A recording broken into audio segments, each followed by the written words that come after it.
कर रहे हैं विटामिन।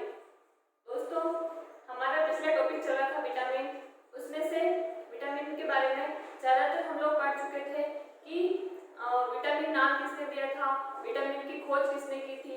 उसके बाद में हमने देखा कि विटामिन को घुलनशीलता के आधार पर हम कितने भागों में डिवाइड कर सकते थे, जिसमें हमने देखा कि वसा विलेय विटामिन, फिर हम लोगों ने देखा जल विलेय विटामिन। दोस्तों, हम लोग ये पढ़ चुके थे कि वसा में विलेय विटामिन कौन कौन से होते हैं, उनके रासायनिक नाम क्या होते हैं, उनकी कमी से कौन से रोग होते हैं और उनके स्रोत क्या होते हैं। अब वैसे बहुत दिन हो चुके हैं, आज उसी को हम कंटिन्यू कर रहे हैं। आज हम देखेंगे कि कौन कौन से विटामिन जो होते हैं ये जल में घुलनशील होते हैं। तो एक तो विटामिन बी कॉम्प्लेक्स और एक होता है विटामिन सी जो कि जल में घुलनशील होता है। अब हम इन्हीं दोनों विटामिन के बारे में देखेंगे, जैसे कि उनका रासायनिक नाम क्या होता है, उनकी कमी से कौन सा रोग होता है और उनके स्रोत क्या होते हैं। तो जैसा कि हम लोग क्या बोलते हैं, विटामिन बी कॉम्प्लेक्स, क्योंकि इसमें बहुत प्रकार के अलग अलग टाइप के विटामिन बी होते हैं, इसीलिए इसको सम्मिलित रूप से हम क्या बोल सकते हैं, विटामिन बी कॉम्प्लेक्स बोल सकते हैं। अब हम लोग एक एक विटामिन की बात करेंगे। तो सबसे पहले विटामिन हो जाएगा विटामिन बी1। विटामिन बी1 के अगर रासायनिक नाम की बात करें तो विटामिन बी1 के रासायनिक नाम होता है थियामिन।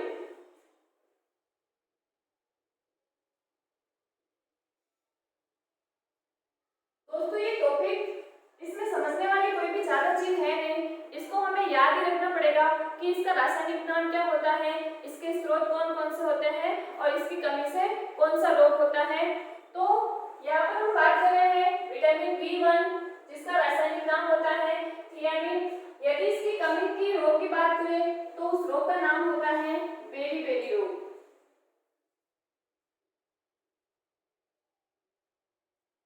अब दोस्तों, यदि इसके स्रोत की बात करते हैं तो इसके स्रोत हो जाएंगे दूध, अंडा, मांस एवं मछली। यहाँ पर हमें विटामिन बी के अलग अलग टाइप में ये याद नहीं रखना पड़ेगा कि इनके स्रोत क्या होते हैं, क्योंकि मैक्सिमम विटामिन के स्रोत जो होते हैं वो दूध, अंडा, मांस एवं मछली ही होते हैं। तो दोस्तों, यहाँ पर हमने बात की विटामिन बी1 की। अब हम लोग बात करेंगे नेक्स्ट विटामिन बी कॉम्प्लेक्स में, तो हो जाएगा विटामिन बी2। अब विटामिन बी2 का रासायनिक नाम होता है राइबोफ्लेविन।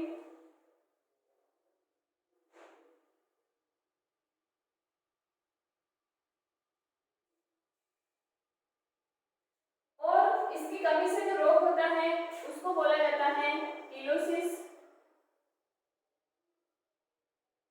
दोस्तों, किलोसिस में क्या होता है कि अपने जो होंठ की स्किन होती है ये फटने लग जाती है। इसके अलावा मुंह जो है उसके ऊपर कील और मुहासे होने लग जाते हैं। तो यहाँ पर हम लिख सकते हैं होठों का फटना,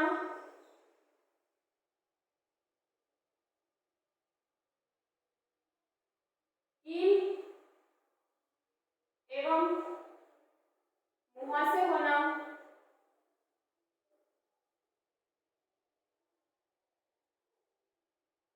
फिर यदि इसके स्रोत की बात करते हैं तो वापस से इसको हम लोग नहीं लिखेंगे, इसके स्रोत जो होते हैं ये एक जैसे होते हैं। फिर नेक्स्ट बात करते हैं विटामिन बी3। तो विटामिन बी3 का रासायनिक नाम होता है नियासिन।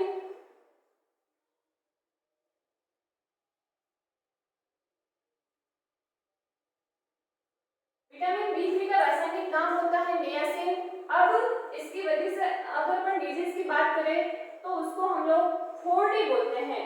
4D यानी कि इसमें 4 अलग अलग तरह के डी को हम डिस्कस करेंगे।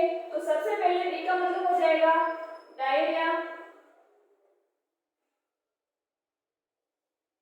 आप सब जानते हो डायरिया यानी कि दस्त लगने को क्या बोलते हैं, डायरिया बोलते हैं। फिर हम लोग नेक्स्ट बात करते हैं तो उसको बोलते हैं डिमेंशिया।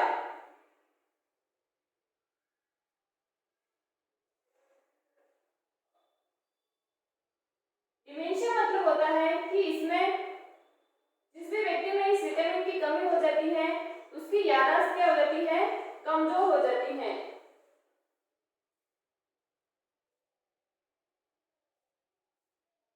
फिर नेक्स्ट डी की बात करें तो डी से होता है डर्मेटाइटिस,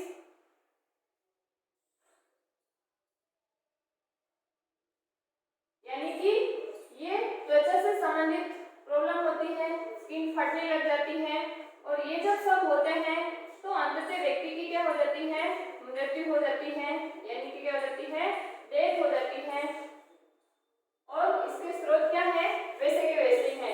फिर हम लोग नेक्स्ट बात करते हैं तो नेक्स्ट विटामिन का टाइप होता है विटामिन B5 और जैसे कि नाम से पता चला है B5 यानी कि 5 कॉम्प्लेक्स, मतलब कि 5 अणुओं से मिलकर बना हुआ है। तो इसको नाम याद रखने की दृष्टि से हम लोग ऐसा बोल सकते हैं पेंटोथेनिक एसिड। तो इसका रासायनिक नाम होता है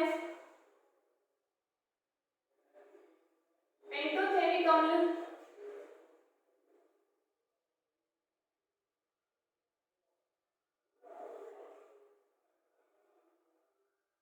अब बात करें कि इसकी कमी से कौन सा रोग होता है तो उसको हम बोल सकते हैं बर्निंग फिट स्किन। इसमें क्या होता है कि एरिया जो है ये फटने लग जाती है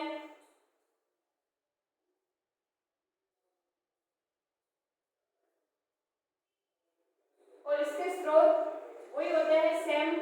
फिर नेक्स्ट बात करते हैं विटामिन B6। तो विटामिन B6 का रासायनिक नाम होता है पायरिडोक्सिन। तो इसका नाम हो जाएगा पायरिडोक्सिन।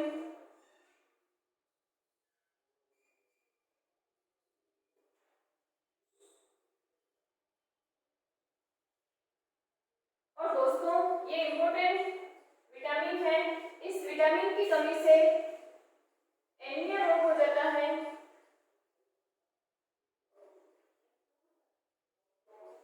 और इसके स्रोत से वैसे ही होते हैं।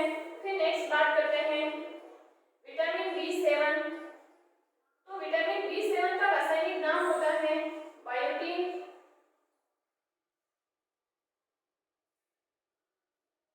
और इसको अपन विटामिन H भी बोल सकते हैं।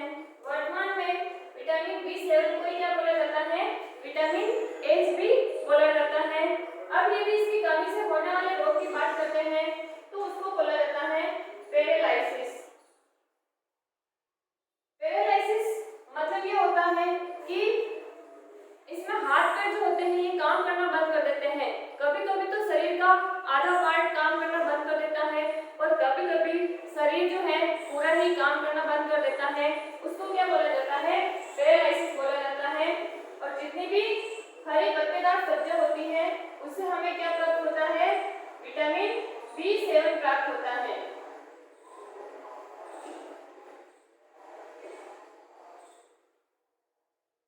फिर नेक्स्ट बात करते हैं तो नेक्स्ट विटामिन हो जाएगा विटामिन B9 या इसी को बोल सकते हैं विटामिन B11 और इसका रासायनिक नाम होता है फोलेट या हम बोल सकते हैं फोलिक एसिड, फोलिक अम्ल या इसी को हम फोलेट भी बोल सकते हैं।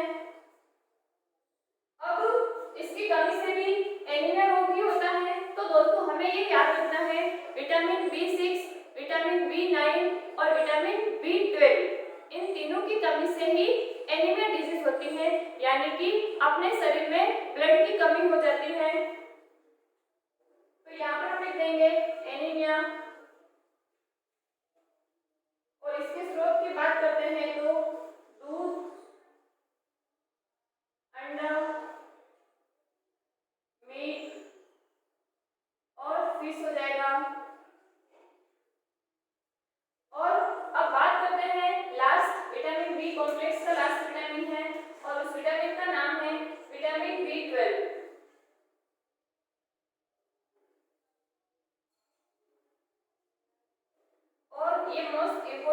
विटामिन है और इस विटामिन का रासायनिक नाम है साइनोकोबालामिन।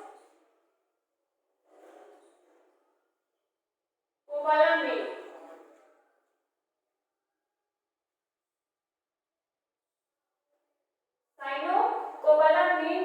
और यहाँ इसके रासायनिक नाम से क्वेश्चन ऐसा पूछा जाता है, जैसा कि नाम से पता चल रहा है कोबाला यानी कि इस विटामिन में कौन सी धातु पाई जाती है, तो इसमें कोबाल्ट धातु पाई जाती है।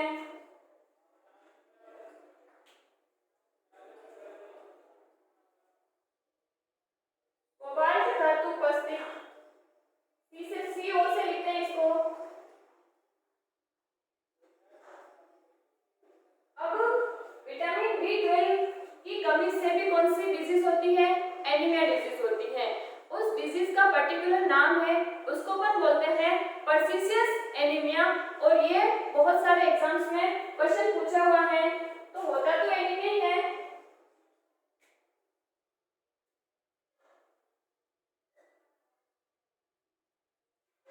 उसको बोला जाता है पर्सिशियस एनीमिया और इसके स्रोत वैसे के वैसे होते हैं। तो दोस्तों ये सारे के सारे जो है ये विटामिन बी कॉम्प्लेक्स के पार्ट हैं, जिसमें हम लोगों ने पढ़ा विटामिन B1, फिर हम लोगों ने पढ़ा B2, B3, B5, B6, B7, B9 और B12। तो यहाँ पर हमें याद ही रखना है इन सब के बारे में डिटेल। अब लास्ट विटामिन है विटामिन सी। ये भी क्या है, जल में मिले विटामिन है और इसका रासायनिक नाम है एस्कोर्बिक एसिड।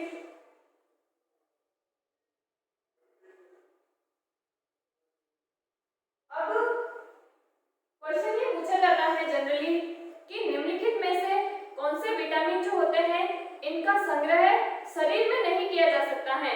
तो दोस्तों हम लोग जानते हैं कि ऐसे जितने भी विटामिन जो जल में घुलनशील होंगे वो यूरिया के थ्रू या यूरिन के थ्रू कहाँ आ जाएंगे, शरीर से बाहर आ जाएंगे। यानी कि ऐसे विटामिन का हम लोग शरीर में संग्रह नहीं कर सकते हैं। तो विटामिन बी और सी जो है इनका संग्रह हम लोग शरीर में नहीं कर सकते हैं। अब बात करते हैं कि इसके कौन सा रोग होता है, तो उस रोग का नाम है स्कर्वी रोग।